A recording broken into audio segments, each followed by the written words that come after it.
back to Ridgehaven Homestead, where even the plants are looking a little bit festive these days.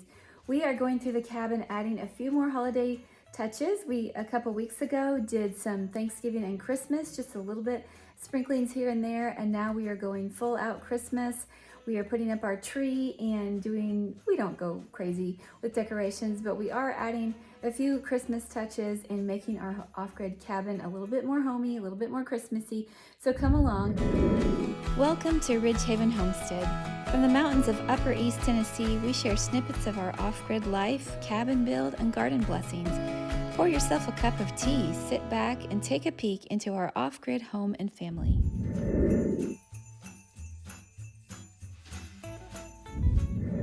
After living 5.5 years in our camper, we just really wanted to give Christmas and the Christmas spirit and the cozy atmosphere a chance this year. So the whole family pitched in so that we could put up a Christmas tree, put up a few lights, and just try to create a little bit of coziness in our cabin. He's curious, but he's scared too. No project is ever complete without a few feline supervisors, and this was no exception.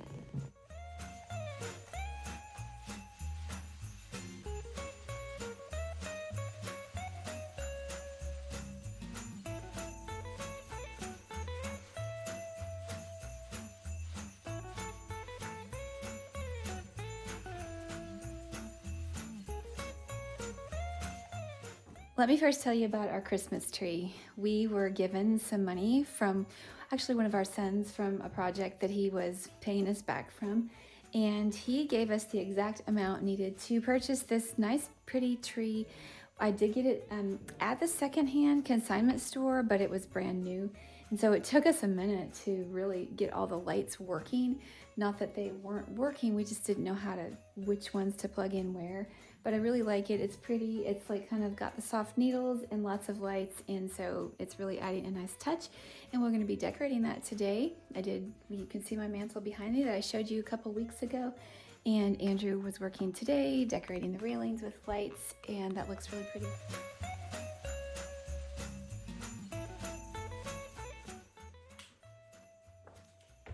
Well, that's better, isn't it? Let me tell you a little bit about our tree. We got this tree the other day, and this is the first time in over, I want to say 6 or 7 years that we've actually had a Christmas tree at all. And we've never had one that's this tall, and I know that maybe for some people it's not very tall. For us, it's pretty tall. It's 7.5 feet, and it works really well in our cabin. I noticed yesterday, or should I say my husband noticed yesterday, to our dismay, that I wasn't paying enough attention when I got this tree, and turns out it's not a LED tree. So I really thought it was.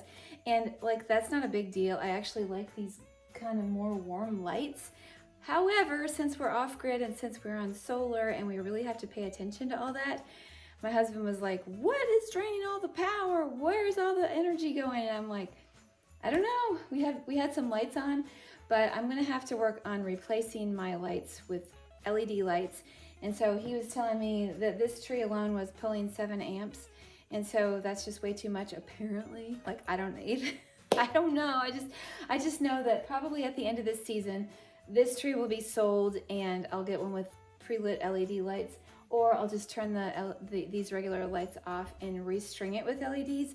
Maybe that's a good idea, because I really do like this tree. It has that kind of furry, that shaggy, I think it's called a cashmere tree. I thought I was doing good, and turns out I was not doing as good as I thought. So whatever. I wanted to tell you about our tree also, because you may notice that it's not like all matchy-matchy. We don't have a lot of things on it that like maybe coordinate as far as most people would have, but I like this kind of tree anyway. I'm a little bit back and forth, because I do kind of like the colored lights and the white lights, and so I go back and forth. So I really think I need to get some of those changing lights, because I like them all. My husband likes the white, and our sons are 50-50 on which ones they like. And so yeah, I think that would be a good compromise. When I buy new lights, they will be the sometimes white and sometimes color, and I would like to put it all red or all green sometimes. So that's just, I'm gonna look on the after Christmas sales when they're 50% off. At least I hope they put the lights 50% off. However, my tree, I was just looking as I was putting the decorations on it last night. It is almost, I won't say 100%, but a lot of percent, like maybe 90%, an act of love from my mom. And every ornament that I put on, I'm like, I remember the year, I remember who gave it to us. And so when my husband and I were talking about this last night, he's like, oh, I don't really get into all the ornaments and sentimentalism. And I'm just like, well, I do. I grew up that way and I really love it. And my mom started a beautiful tradition when I was, I don't know, maybe 12 or 13. I don't remember how old I was. Maybe I was a teenager. But she started buying us, me and my 3 brothers, an ornament every year for Christmas. And the ones that she was buying at first, actually she wasn't buying them for me at first. She was winning them or earning them. So this is not my first one, but this is one of my first, because this is 1993. And so she would always get me, for probably about 5 years in a row, she would save enough box tops and labels, and she would get a Fancy Feast ornament. And here it is, Fancy Feast. And they always had a white cat, and I had a white cat named Bubbles. And yes, I can look on this tree, and now I can't find any, but like here's one of the Fancy Feast ornaments. This was from 1997. So and the bow needs to be retied, looks like. I have another couple on here that I remember putting on. They always were different, and I really liked them. Here's 3. So here is Merry Christmas, and somewhere it should say Fancy Feast on it, but I don't see it. But I know it's from there because they always have that cat. So this is like a plush one. And then we have the bell with a kitty poking around it. That's 1998. And this is 1994. Well, I feel like she started a little bit earlier though. I feel like she started in like 1989. But oh yeah, here's one. Here's a 1995. I might find some more. I don't know. I haven't gotten to all the ornaments yet, but it's just a cool memory to have. And so that kind of started, I don't know if that particular act started the tradition, but I know around that time she started buying each of us an ornament. And so I have saved mine over the years, and now I can pretty much decorate my whole tree, not with Fancy Feast ornaments, but with ornaments over the years that she has bought for us. I think this one is a stocking with a kitty cat poking out. Fancy Feast, 95. So even as I was away in college, even as I was off in the Amazon in Brazil, floating up and down the river. Actually, I was back for Christmas. I did come back for Christmas that year. So as I was in different places, wasn't even always in the same location, she started this tradition. And then somewhere along the way, after I grew up and got married, she changed from white cats to angels. And so I have lots of beautiful angels on this tree. And then I thought it was really neat when our kids were born. The very first year, she started with an ornament for them. And so they now have a small collection of ornaments for when they go on their own. And our oldest son, Austin, he just set up his first Christmas tree this year in his own apartment. And I was really torn. I was like, what do I do? I said, do you want me to put your ornaments on our tree, or do you want them for your apartment? And he said, oh, you can set them aside for me. And so I have his set aside. There's some really cute ones. Some really cute ones from over the years. A blown glass little teddy bear and handmade penguin that my mom made. And then we have the North Pole Express that somehow is hooked on things, with his picture of him as a baby. He was like 8 months that year. And just little plush ones that my mom has made for the boys over the years. And it shows you that one. I'm a little bit torn. Do I keep the ones with the baby pictures? I feel like I want to, but then I feel like, well, he maybe should have them. So I'm thinking I might keep a couple of these just for myself, because I don't know if he'll want the baby pictures. I'll have to ask him on that too. So I have a small collection for him. This tree is filled up with with memories. It's seriously memories. Every one of these I can think of, like our first year married, ones for my husband, which are, usually lawn care and tree related, or something from the forest, like this cute little woodsy, what is this, a raccoon? It was just cute. And then lots of different things that reflect what our boys were into over the years, such as, let's see, we have the soccer balls with the shoes. We have, this ornament I cannot forget that my aunt gave to me, a little vintage kitty cat that I think she probably made. Oh, I love it. Little Christmas trees that have all of our names on them. And the years when I was in the Cabbage Patch Dolls. I think my mom got me this one. I think my friend from school got me this one. I say I remember, but then I do forget sometimes. But I have the Cabbage Patch Dolls from when I worked at McDonald's, and they put those in the Happy Meals. I have another one that I got that year. And so I just, the most treasured ones that I have also are the ones that my boys made one year, where they did wood burning, and they burned the designs into the wood slices, and then we Mod Podged their pictures on the back. I will never give those away. The only thing that I would like to add to this tree to bring it together a little bit is strings of cranberries. And I'm not going to do real cranberries. I would like to get some wooden strings of cranberries and string it around to bring a little bit of red into our tree. But even if I don't do that, it's just perfect because I love to sit and look at all the ornaments from over the years. I hear my cat making noise.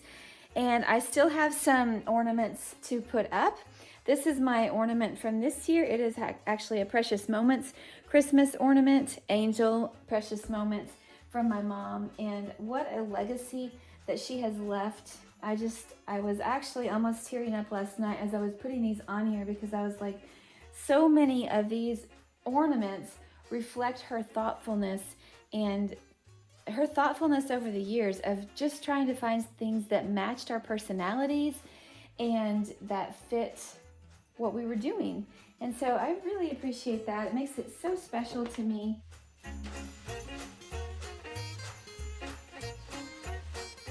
It's just really special. It's really special to me, and I just feel like my mom has left a beautiful legacy that the boys will remember over the years. And some of their, as we've had chaos in our lives, some of the ornaments have gotten lost and some have even gotten broken, but a lot of them still remain. And I just feel like what a blessing to our children and to me and our family as we look upon this tree and we see so many beautiful things that are not just cookie cutter. I'm a cookie cutter person. I like things that have meaning, and so this does have a lot of meaning. And I was telling my husband last night, I was just amazed that I hadn't seen any cats climbing the tree yet. And then I spoke too soon, because that very day, later on in the day, we had Tubby trying to climb the tree, and now I have Squirt thinking about it. But that's okay. We're going to just indulge their curiosity, and we're going to just do the best we can. And it's feeling really cozy in here, and I'm just super glad that you came to take a peek into our home. After we got this tree all set up, we woke up the next morning and noticed that someone had stolen the star. We do have some suspicions, but we don't have any concrete evidence. Thankfully, by the next morning, we did find it. It was way under the sofa, and all was not lost.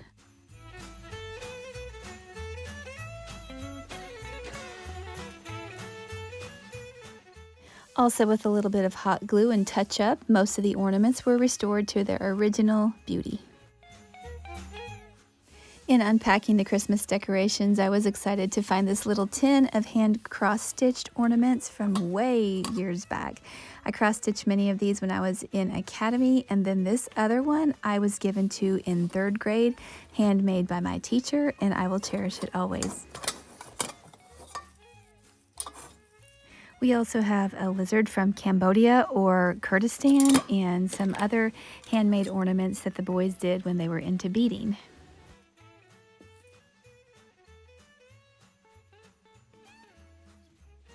One more thing that we were able to do as a family, with my mom and aunt included, was to stroll through the lights in Johnson City, where they had hundreds of Christmas lights all decorated differently. And you could go through, you could look at them and see the different organizations that created each tree. And then if you wanted to, you could go online and vote for your favorite one. I don't know that we had a favorite one. We just loved the evening. It was beautiful and almost balmy. This one, I believe, was my mom's favorite. She called it the wedding tree, but I just loved all the colorful lights. I love the experience of being outside.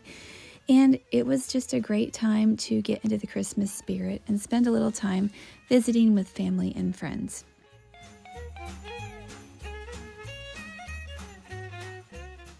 Oh, we have the Snoopy Christmas tree, which I thought was awfully cute. Our lives and our memories are made up of many small things strung together. When we look back, we can see that it didn't require a lot of expensive fuss, and it didn't require all that much more than a thoughtfulness and a little bit of time spent together. And that is what makes life meaningful. Until next time, be safe, be well, and may God bless you.